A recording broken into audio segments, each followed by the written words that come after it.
I want to ask a question that a lot of people have been talking about, and people may think I'm crazy for saying this, but are asking this question. But could the Charlotte Hornets actually be a better basketball team without LaMelo Ball, right?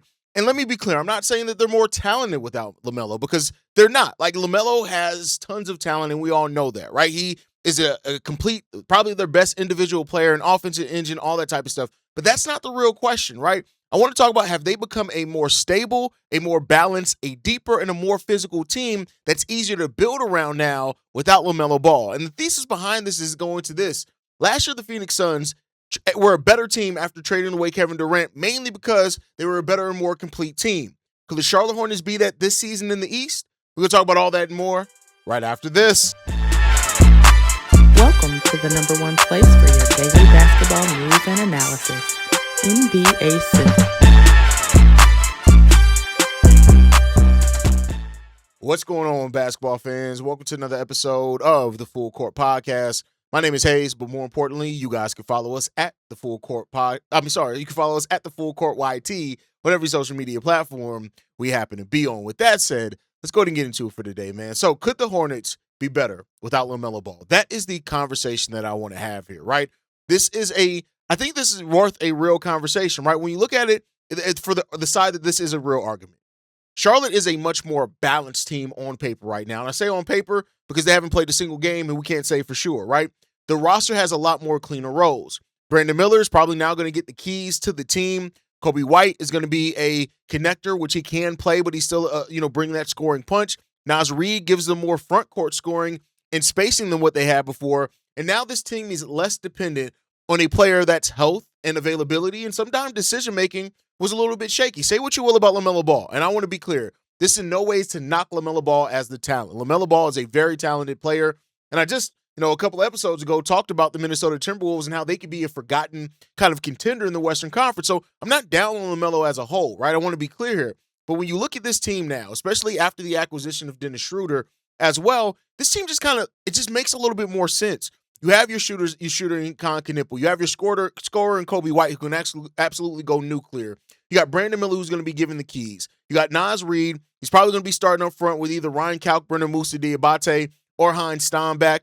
You have Dennis Schroeder coming off the bench now. You have Grayson Allen, who's a really solid bench piece as well. Zion James, I'm interested to see what he's going to turn into. And then you have your young player in Christian Anderson as well, who you're trying to grow and develop also in regards to this, right? So I think when you look at it, there's just a lot more balance and natural balance, basketball balance now for the Charlotte Hornets.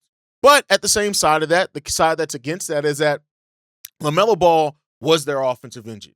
And it's easy to say now that they're going to have more balance offensively, but you haven't really had to see it a whole lot because he was that. Even with his growth last year, and LaMelo did have to learn to be a little bit more off ball, play off Kon Knueppel a little bit more, right? But he created so many transition opportunities. The late clock offense that he brought to the team was there, and he was the best passer on the Charlotte Hornets roster, undoubtedly, right? And so Charlotte lost its most individual dynamic player, and sometimes balance and depth does not always replace just surefire star creation. Sometimes you just need that, right?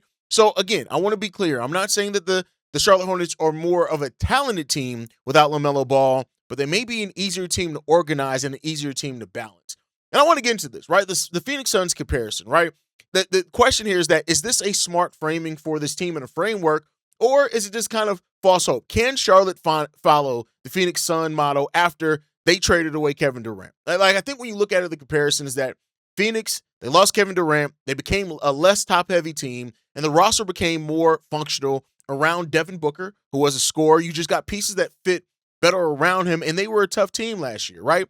And while Charlotte may experience, a similar identity reset as the Phoenix Suns, losing a big name sometimes allows the rest of the roster to breathe a little bit more and therefore develop a little bit more as well. The role clarity for this team is going to be a lot better. But I think at the same time, even that comparison, and you guys know I like to fight my own point, is that, it has its limits. Phoenix had Devin Booker, who is still a star, undoubtedly, right? And Charlotte does not have a player that is yet to be proven to be consistently on Devin Booker's level. Right now, I'm not talking about points per game score before somebody gets to type it in the comments that, well, actually, Devin Booker averaged and therefore this player can average. It's not just about that, right? It's not as simple as you average 20 points, you average 20 points, and therefore the impact is the same. It's not the same as that, right? Now, Brandon Miller may become that for the Charlotte Hornets team this season, right? Kon Knueppel may become some of that for the Charlotte Hornets team in a way, right? LaMelo Ball was also a lot younger than Kevin Durant was, right? And, LaMelo is still in his prime developmental window, not just the prime, but still developing NBA skills, which you saw him do and add some to his game last season, right? So the question becomes for the Hornets then, do you have enough elite creation there? And we're going to see. And that puts a lot of emphasis on Brandon Miller to be ready now. Is he ready to be the Charlotte Hornets #1, right? I think this is the right time for Brandon Miller. He has a clearer path now to become the face of the franchise. He can grow into the primary wing scorer that team has because, keep in mind, not only did they lose LaMelo Ball, Miles Bridges is also gone, right? And so now he's going to be able to find his rhythm in his offense with having the ball in his hands a lot more. And also, just he has more two-way upside. And when your player is a better two-way player, I think that also increases your ability to be a better functional team, which is the conversation here, right? And the franchise has now chosen a clean direction for them going forward. But at the same time, even though Brandon Miller, and I feel that he's ready, I feel like it's time to really bet on that. It may be too soon, too soon from Brandon Miller, especially if we're going to be living in the comparison of can they be the Phoenix Suns of last year. Now, to Brandon Miller's, to his pluses, he had a career high in field goal shooting percentage and three-point shooting percentage last season as well. You look at his 20 points per game, a little bit lower than the 21 he averaged the season before that, but 4.9 rebounds, 3.3 assists, 1 steal per game as well, right? Like, this is a kid that seems like he's ready right now to take the reins of this team, albeit only 23 years old, and that is another key difference between this and the Phoenix Suns team. That Phoenix Suns team was filled with veterans from top to bottom. This is a very young Charlotte Hornets team, so it may be too soon for them as there, right? Miller has not yet proven he can carry an offense. The late game creation is something LaMelo Ball was able to do even though he was young. And Brandon Miller has not yet had to adjust to the fact when defenses are coming in there and they're focusing on stopping you and taking away from you and what you do best and to load up on you because then you can disrupt the whole entire team. He hasn't get there. So the first year of being a clear #1, the pressure changes quite considerably for a player. And that could be what happens with Brandon Miller now. And so the Charlotte Hornets ceiling is so directly tied to how well Brandon Miller can thrive in those spaces that we got to see, right? Then you have to look at, again, with Coby White.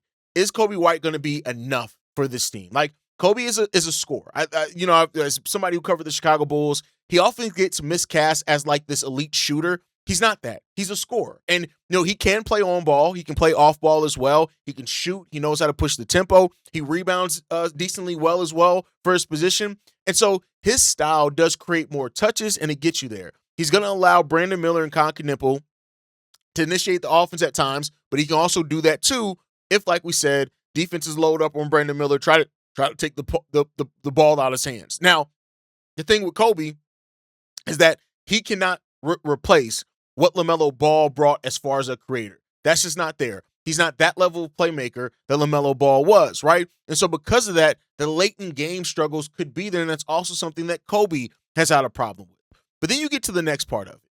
Kon Knueppel. What is the real path for Kon Knueppel? After a Rookie of the Year caliber season, he didn't win it, but I do think it was a Rookie of the Year caliber season, averaging 18.5 points per game, 5.3 rebounds, shooting 47% from the field and 42% from three, taking almost 8 3-pointers per game. We know that Kon Knueppel can be an elite shooter. There's no doubt about that.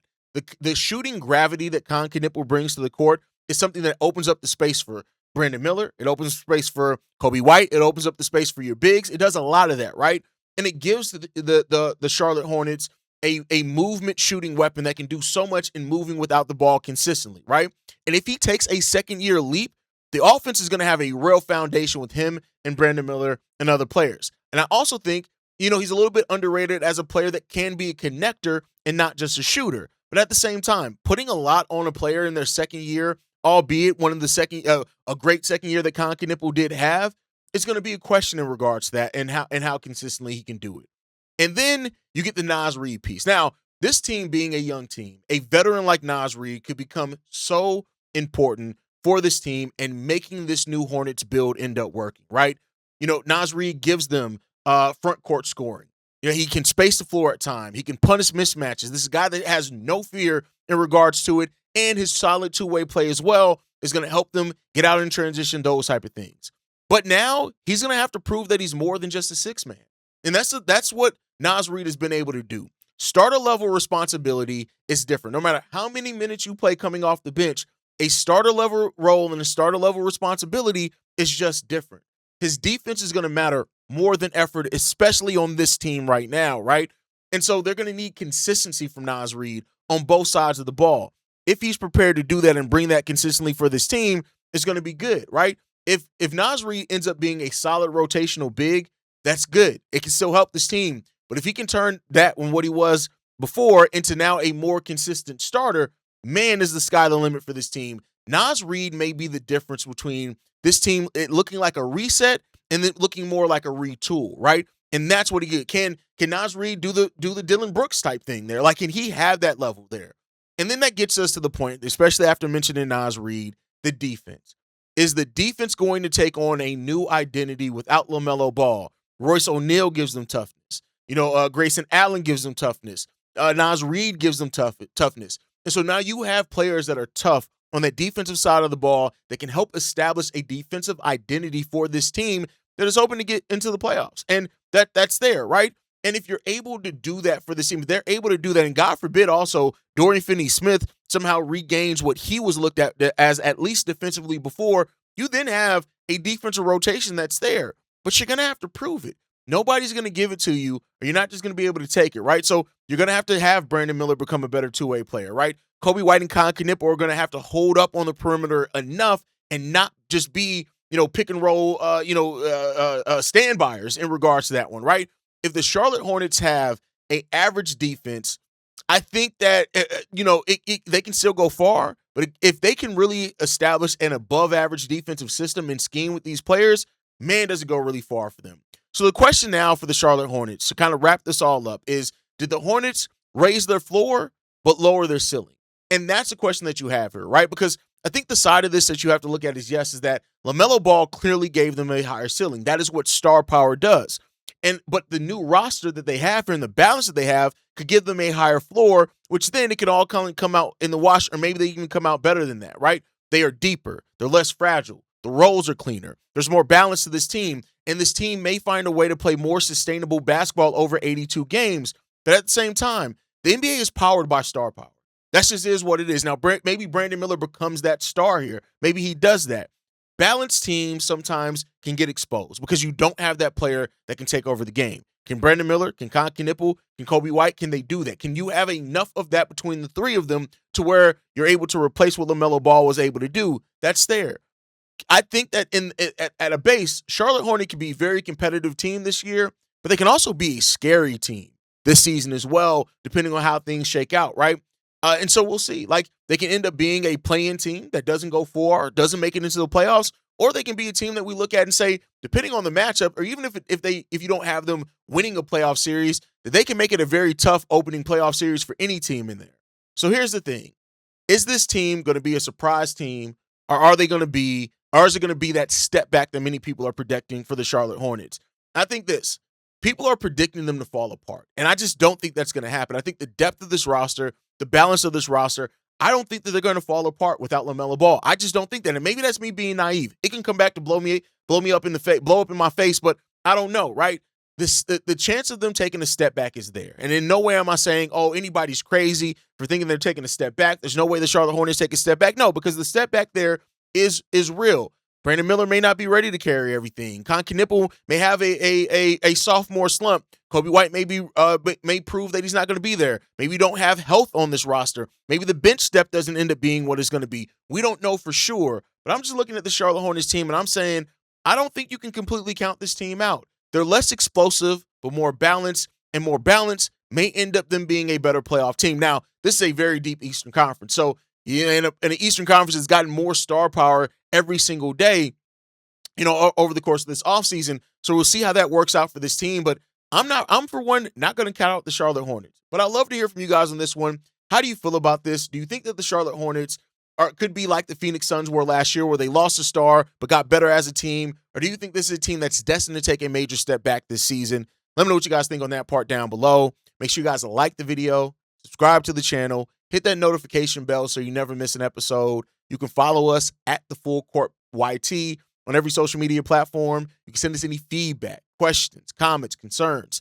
The NBA Central Show at gmail.com. And then lastly, if you want to leave a text message and or voicemail for the mailbag, the number to do so, 773-270-2799. We're the number one spot for everything basketball and NBA related. And I'll catch you guys the next time I feel like making a video. Probably tomorrow. Peace, y'all. Been a presentation of the Break Media.